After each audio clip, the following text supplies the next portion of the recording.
Welcome to day 26 of our epic 40-day 2025 Pacific Northwest road trip as we finish up our stay at Olympic National Park by hiking the Sol Duc Falls Trail. We then head off to Seattle where we had dinner with high school friend Art Nunes, his wife Brenda, and stay at the fantastic McMenamins Anderson School Hotel in Bothell, Washington. We traveled a total of 198 miles on day 26. We began the day with a quick dip in the hot spring pool before checking out of our cabin and finishing up with our visit to Sol Duc Valley. We first headed to the Sol Duc Falls Trailhead.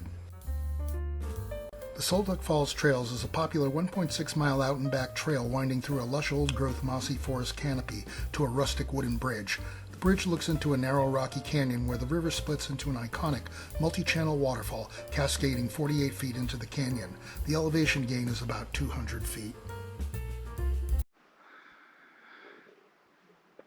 And we're in the final hike we're going to do in Olympic.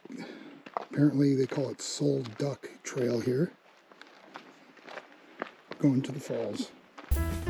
Before 1992, Sol Duc, one word, was the official accepted spelling for geographic features in the area. In 1992, the Washington State Board on Geographic Names officially changed it to two words. Sol Duc derived from the Quileute word meaning sparkling water. Older Brown National Park signs and remote trail markers were installed before the name change and are low on the replacement priority list, leaving the historic Sol Duc spelling.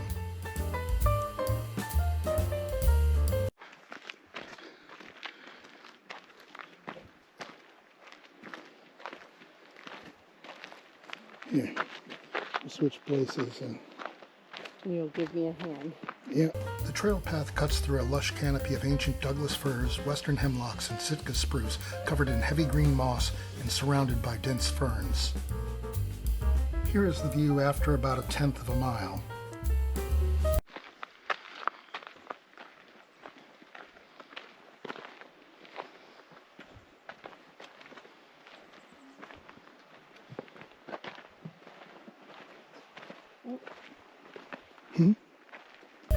The large understory shrub with the large palmate leaves is known as Devil's Club. It grows 3 to 12 feet tall and features giant maple-like leaves and stems densely covered in brittle, sharp yellow thorns that easily break off in the skin and cause painful irritation. We had also seen these in the rainforests in Alaska. The trail is very peaceful in the morning, even with the amount of people traveling on it.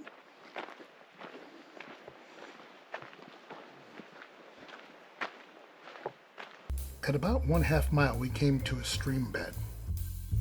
To stop so you can look up. Yeah. I know, and it's so pretty. It's beautiful. Are you guys from around here? Massachusetts. So no. Well, welcome. Well, thank you. It's a beautiful part of the country. This moss-covered rocky stream bed was mostly dry. This old-growth western red cedar, Thuja plicata, features a distinctive natural root arch or hollow buttress base. The hollow arch formed between major supporting root spurs as the inner wood decayed or grew around ground contours over centuries.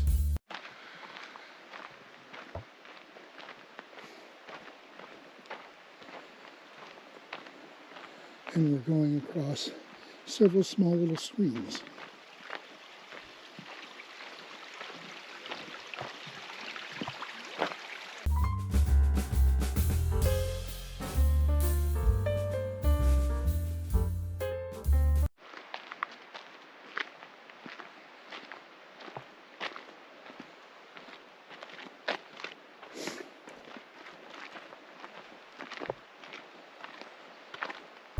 We now came to the spot where a bridge on the trail crosses over Canyon Creek.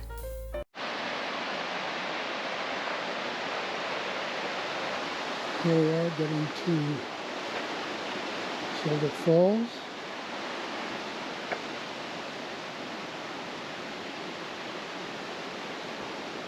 I guess there's a shelter up here if you have problems.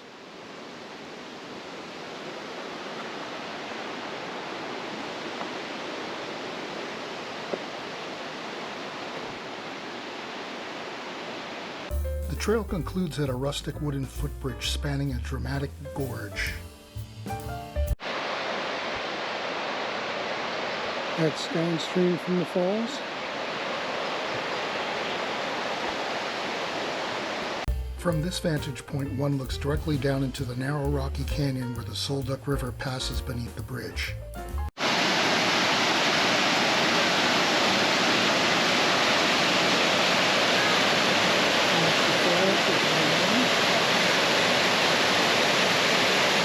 Sol Duc Falls is widely considered the most iconic and photographed waterfall in Olympic National Park.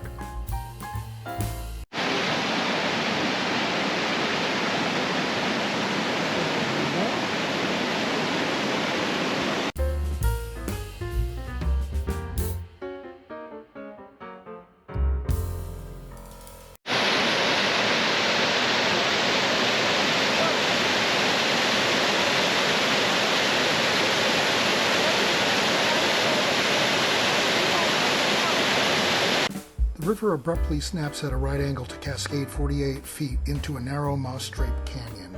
And here the falls from another viewpoint.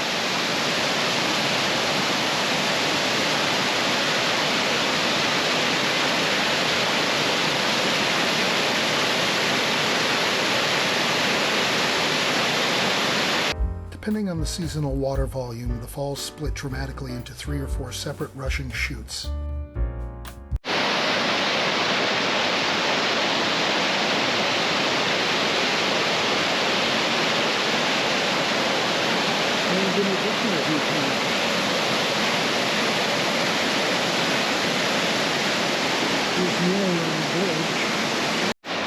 And the final viewpoint.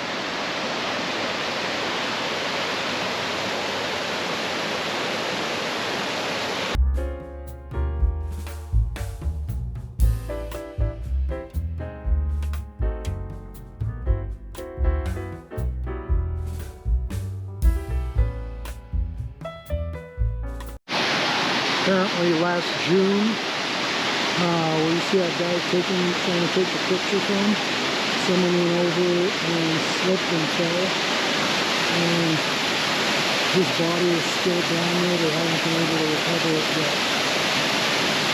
Down somewhere in there.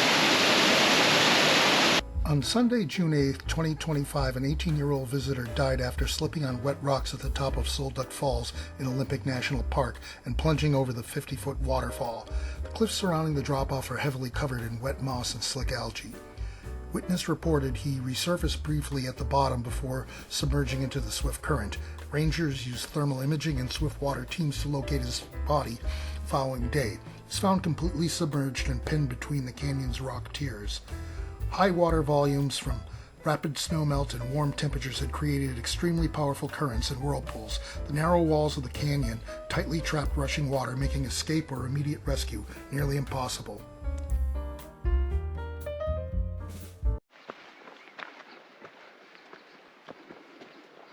On the way back, and there's the tree with a little hole going through. The sides of this weathered old-growth conifer stump has rectangular horizontal notches called springboard notches. In the late 19th and early 20th centuries, loggers chopped these slots into massive trees to insert wooden planks called springboards. Standing on these elevated planks allowed loggers to crosscut the tree well above its thick, flared, and sap-heavy base. Our final stop in the Sol Duc Valley was the Salmon Cascade Overlook. The Salmon Cascade Overlook is a premier wildlife viewing platform above the salmon cascades on the Sol Duc River. In late summer to early fall, Coho salmon can be seen leaping out of the water as they make their way upriver to spawn.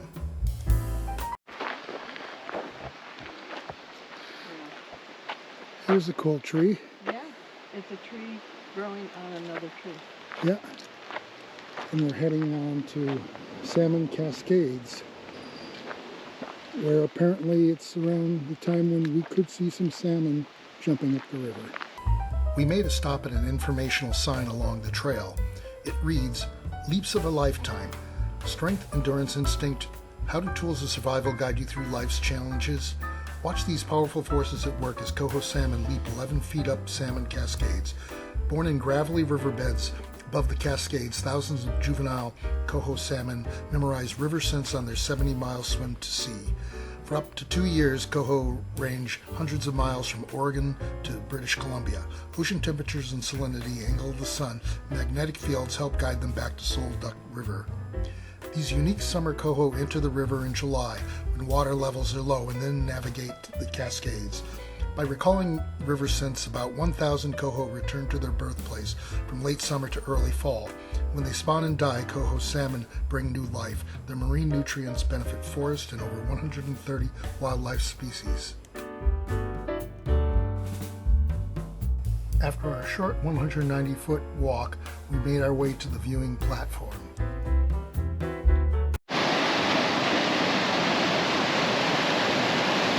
Here's the part of the river where the salmon jump up. You can see there's an awful lot of dead ones there.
Here is a view of the Cascades from the platform.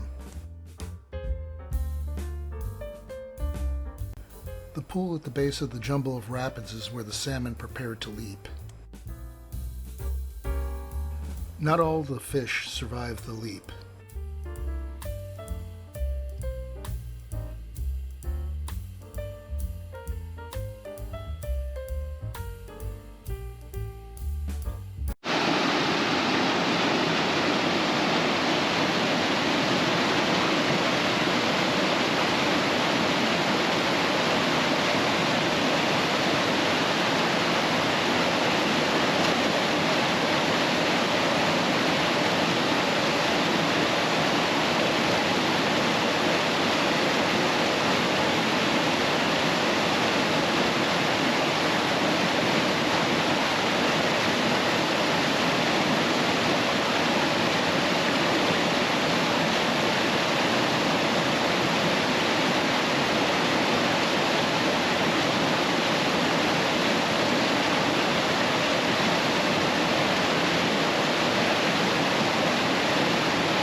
I did see one leap before I had a chance to get the camera out.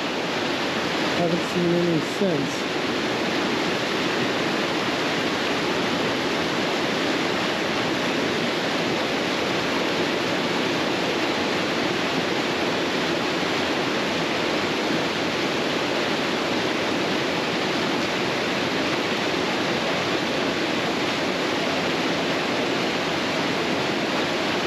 If you watch this location in the video, you may be able to see some of the leaps.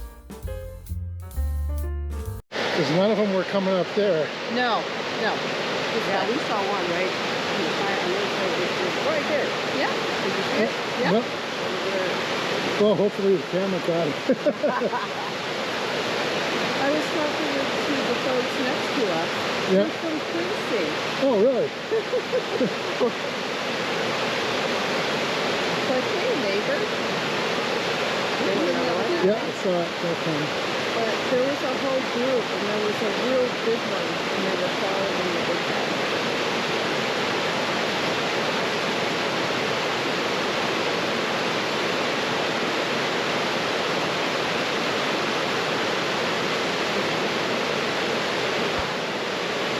Isn't that funny?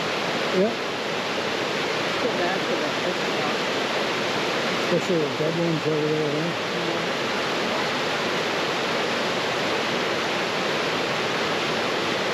Surprised the birds aren't kicking around.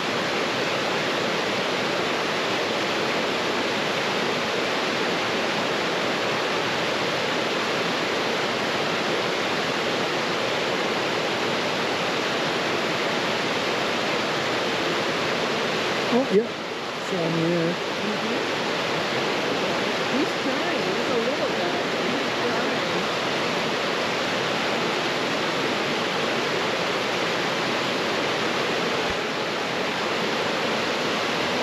Oh.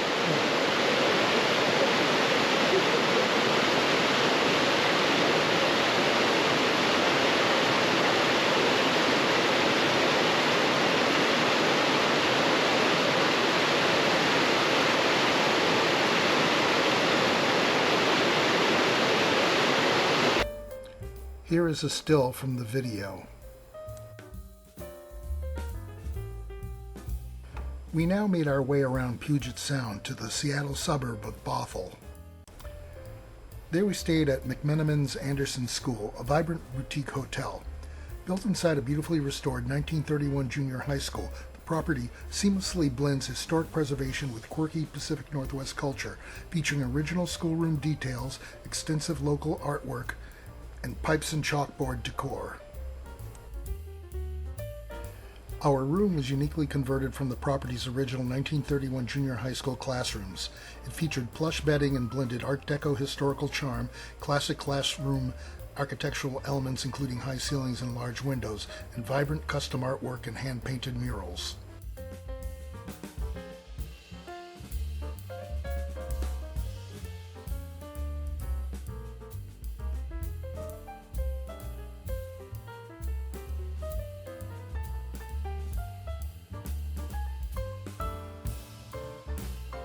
We enjoyed dinner at the Tavern on the Square restaurant at the Anderson School with high school buddy Art Nunes and his wife Brenda. Mary and I thank you for watching day 26 of our 2025 Pacific Northwest road trip, where we began the day at Sol Duc Falls Trail in the Sol Duc Valley in Olympic National Park. We then made a brief stop at the Salmon Cascade Overlook, where we managed to see a couple of coho salmon leap up the falls. We then made our way around Puget Sound for 188 miles to the Seattle suburb of Bothell. Although we could have saved 30 minutes of driving time by taking the ferry, we would have had to wait an hour to take it, and so elected to take the land route instead. We arrived at our accommodations for the next 3 nights, the incredible McMenamins Anderson School, a renovated Art Deco school. Special shout out to Chicopee High School class of 1975 classmate and Pacific Northwest resident Megan O'Brien for the recommendation at our 50th high school reunion. Unfortunately, she was away the days that we were there, and we didn't get a chance to see her. We did end up having a wonderful dinner with high school buddy Art Nunes and his wife Brenda at the Tavern on the Square restaurant in the Anderson School. We hope you'll join us for day 27, where we spend the day with Art as he takes us around the greater Seattle area in his self-driving Tesla, including stops at the Space Needle, the Chihuly Garden and Glass Museum, as well as all things Twin Peaks.